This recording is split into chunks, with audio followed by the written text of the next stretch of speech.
आज आपण करतोय कारळाची चटणी.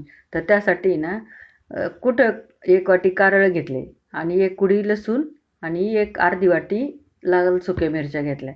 कढई गरम करून त्याच्यात ते भाजून घ्यायचे कारळ व्यवस्थित. काही ठिकाणी ह्याला खुरसणी पण म्हणतात. ते भाजून झाले आणि ह्या लाल मिरच्या पण भाजून घ्यायच्या.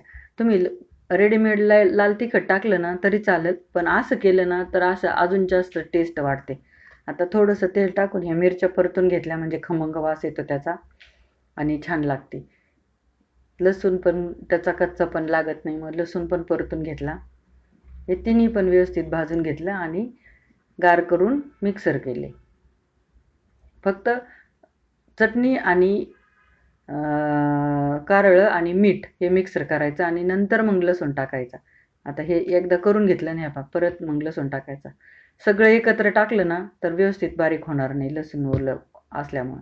आता हे झालं मिक्सर, खाण्यासाठी चटणी तयार. अशी एकदा पद्धतीने माझ्या करून बघा.